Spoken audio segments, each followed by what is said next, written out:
Okay, the rational numbers. In this section, these are the objective we're trying to understand. First of all, we define rational numbers, and then after that, reduce rational numbers. We try to convert between mixed numbers and improper fraction.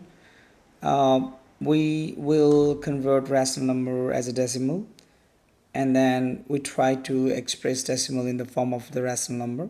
We are going to talk about how to multiply and divide rational numbers, and then also add and subtract rational number with the same denominator and with the different denominator. And finally, we try to solve some application problems involving rational number. So first of all, rational number means if you have a number in the form of a over b, where a and b are some integers, that's called a rational number. Example, I'm going to give you example here. So we know the integers at this point from previous section. So let's take the integers, integer 5 and over 2, both of them are the integer, and we express them as a fraction. That's called a rational number. Keep in mind, you can write down, and you can take any integer on the top and any integer on the bottom, but you cannot keep the bottom number as a 0, because 0 dividing by 0 is undefined. The number on the top, here in this case it's a, is called numerator, and number on the bottom is called denominator. These are the some examples: 1 over 4, negative 1 over 2, 3 over 4, 5, 0. 5 is also a rational number, because we can write down 5 as a 5 over 1 and 0 as a 0 over 1. So any integer, they are rational number. Okay, so two rational number are, if you have rational number a over b, and if you multiply the top part by c and then bottom part also by c, that's going to not change anything in the value. That will still be the same rational number. For example, there is a 5 over 2, and if you're multiplying the top part by, let's say, 3, and then bottom part is also by 3, then it's a 5 times 3, it's going to be again 5 over 2. That's the same thing. 5 times 3 is 15, 2 times 3 is 6. Eventually that's the same number you are going to get. The rational number a over b, which is in this case 5 over 2, and then the multiplication, which is 15 over 6, they are equivalent fraction. They have the same value. To reduce a rational number to its lowest term, divide both the numerator and denominator by their greatest common divisor. Meaning, for example, if you have 15 over 6, the greatest common divisor between 15 and 6, that would be 3. That's why if you divide 15 by 3 and 6 by 3, that's going to give you 5 over 2.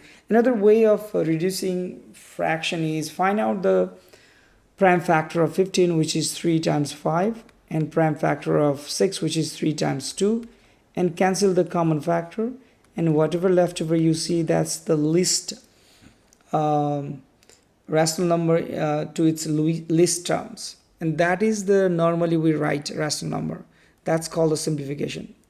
Sometimes you also see this type of number, which is called mixed number, 3 4 over 5, which is actually nothing but 3 4 over 5 means it's actually 3 plus 4 over 5, but instead of writing plus here, we just write 3 4 over 5 and we say it as a mixed number. How do you go from mixed number to the fraction? What do you do? Let's say you have this mixed number 3 4 over 5, then you multiply this two number, which is 3 times 5 is 15, and you add the numerator, which is 4. So 3 times 5 plus 4 is 19. That number goes on the top, and then bottom number stays the same. So either you say 3 4 over 5 as a mixed number, or 19 over 5 as a fraction. Both of them, they are equivalent number. They are same number. Okay. An improper fraction is the rational number whose numerator is greater than its denominator. So this is one example. The numerator is greater than denominator. That means it's improper. If you would like to convert the mixed number to improper fraction, that was the example I was giving here. 3, multiply this to number and add the top one. Multiply the denominator of the rational number by the integer and add the numerator to this product. Place the sum in the step 1 over the denominator of the mixed number. So that's how you change mixed number to the improper fraction. And to go from improper fraction to the mixed number, for example, let's say you have 19 over 5 and you would like to write down this as a mixed number. Then first of all, divide 19 by 5. If you divide 19 by 5, it's not completely divisible. So 5 times 3 is 16, and then there is a leftover 3. So this is called the quotient. This is called remainder. So if you want to write down 19 over 5 as a mixed number, then write down the quotient and the remainder goes on the top and then divisor goes on the bottom. So that is how you write. No, it's 15, okay? I'm sorry, that's a mistake. 5 times 3 is 15, and if you subtract 19 from 15 from 19, that will give you 4. So this 4 goes on the top, which is the remainder, and then original denominator goes on the bottom. So 3, 4 over 5. There is a way to convert rational number to the decimal or decimal to the rational number. For example, if you want to convert 5 over 2 into decimal, just divide 5 by 2.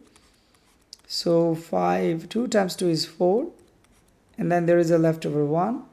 So just put one decimal sign here and then it will give you one extra 0. So 2 times 5 is 10. So 5 over 2, a fraction, can also be written as 2.5. Any rational number can be expressed as a decimal by dividing the denominator into numerator. And if you want to go back, then after decimal, always keep in mind the first number is 10th, second one is 100th, third one is 1000th, fourth one is 10,000, and keep going. So by using this fact, you can always go from decimal to the fraction. For example, if you want to go from 2.5 to the fraction, it's actually 2 and then it's a 5 over 10. So 5 over 10, which is half. So after decimal is the 5 over 10, okay, plus 5 over 10. So 2 plus half. So how do you add this? 2 times 2 is 4, 5 over 2. So you can always go from decimal to the fraction using that information. If you want to multiply two fractions, then multiplication means you multiply the top part, like here a over b and c over d. If we want to multiply them, you just multiply the top part and divide by the multiplication of the bottom part.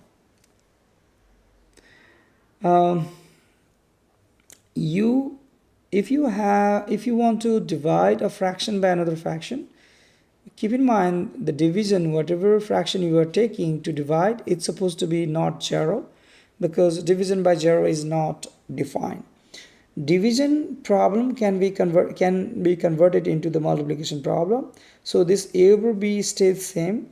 You replace this division sign by multiplication, and if you do that, you just flip this fraction on the bottom part. So instead of c over d, it will be d over c.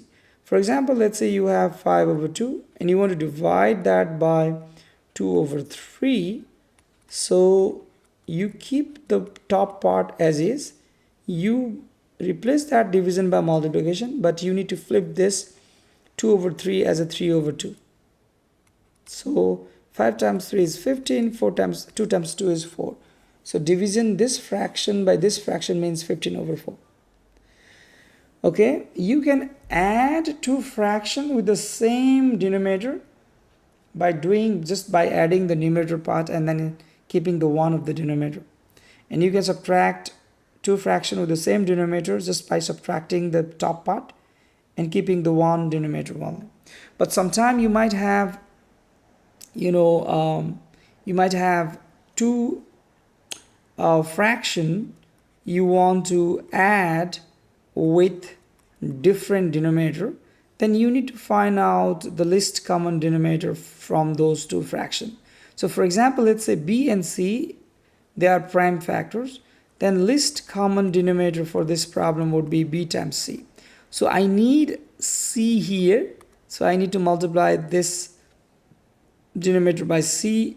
I cannot just multiply the denominator, so I need to multiply the top and bottom, and I need to make this part also b times c, and then for that I just multiply the top and bottom by b.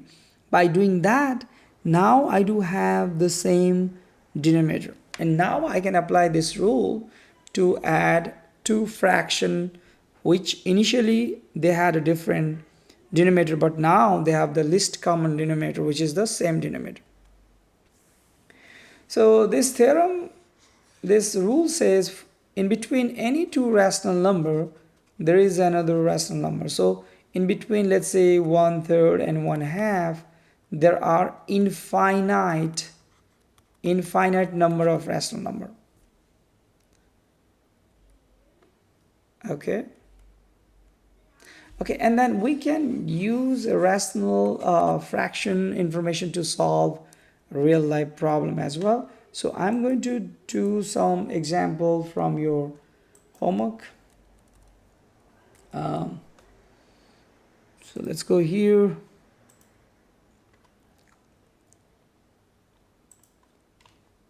Reduce the rational number to its lowest term. So how do you reduce the rational number to its lowest term? So the problem is there is a 28 on the top and there is a 32 on the bottom. You need to find the prime factors of 28, which would be 2 times 7.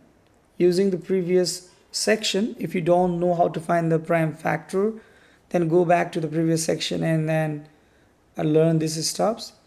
Prime factors of 32 are 2 times 2 times 2 times 2 times 2.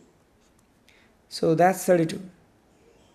So now cancel the common factors, and now for the leftover factor there is a 7 on the bottom top part, and 2 times 2 times 2 is 8 on the bottom part. So reduce is 7 over 8.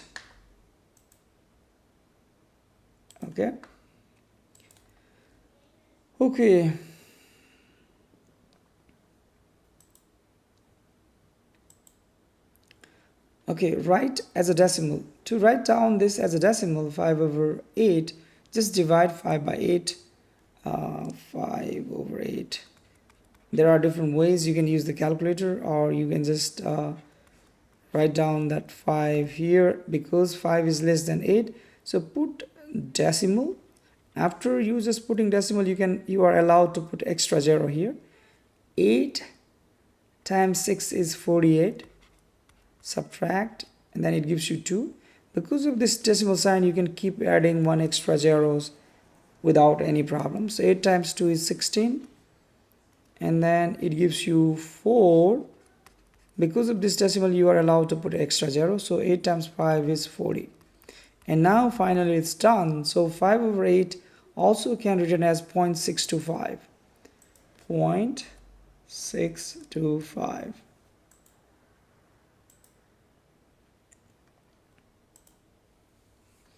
Write as a fraction. To write down this decimal as a fraction, what you can do is you can use the 10th, 100th, 1000, 10,000, the position depending on what's the position you have given. I'm talking about this information. After decimal, the first one is 1 over 10th, second one is 1 over 100. You can write down that in this form. Okay, so go back here. So I can write down 0.625. After decimal, it's a 6/10th, and you can replace everything by plus sign. This is the 100, so it is 2 over 100. This is the 1000, it's a 5 over 1000. So you just have to add these numbers. Since there are different, what is that called? Different denominators, so you can make the same denominator because there are 3 zeros at the last.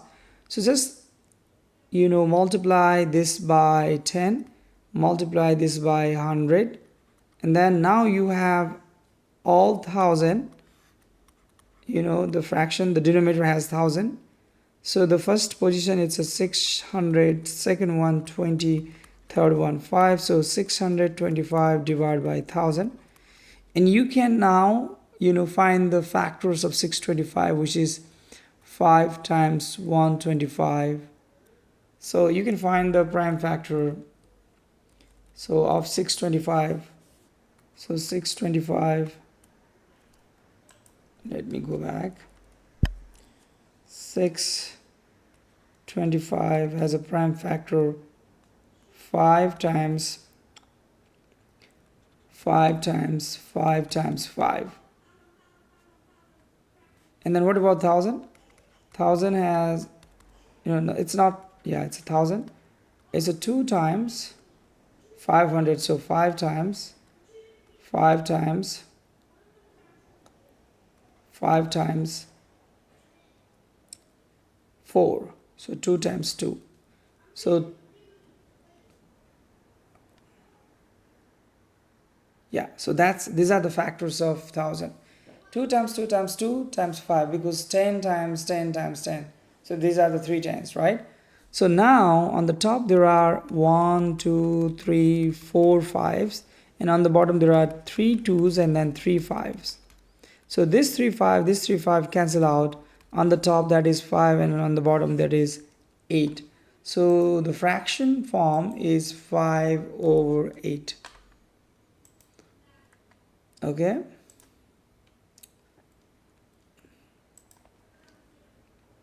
How do you subtract one fraction from another fraction with the same denominator? It's easy. So 9/18. There is a minus, and minus, you have to take care of the sign here. Minus times minus is plus. So it's basically addition problem because they have the same denominator. So you can just replace them by one of the denominator and then copy the top part with the sign. So 9 plus 3 is 12 divided by 18.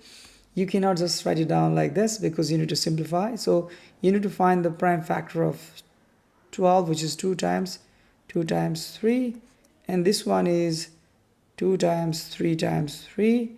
Cancel the common factor and write down the leftover on the top and leftover on the bottom, which is 2/3. Okay.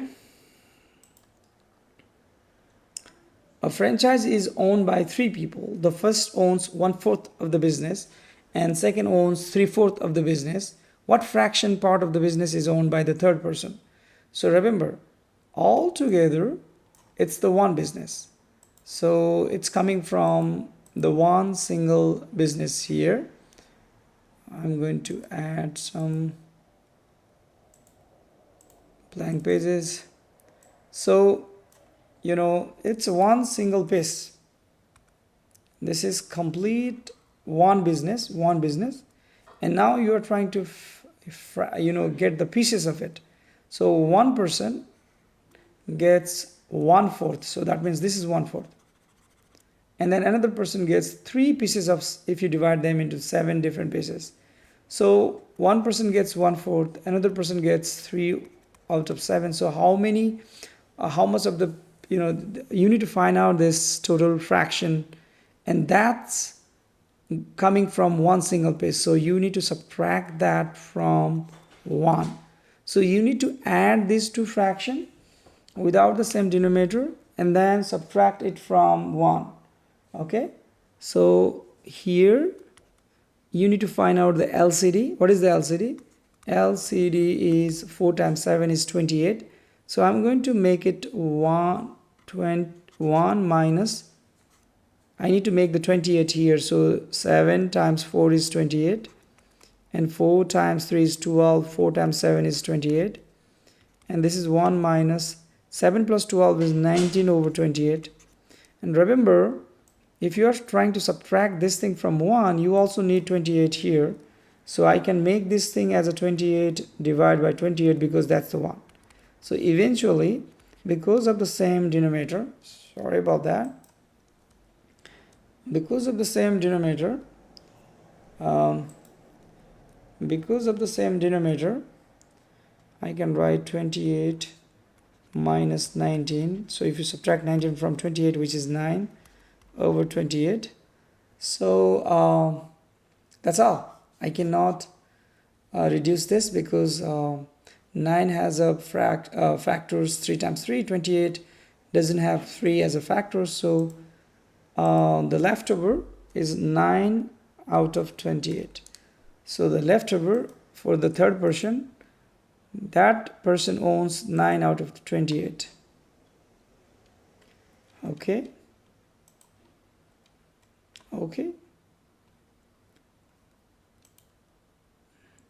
Yeah, this is also one of the application problem of the fraction. So that's all for this section.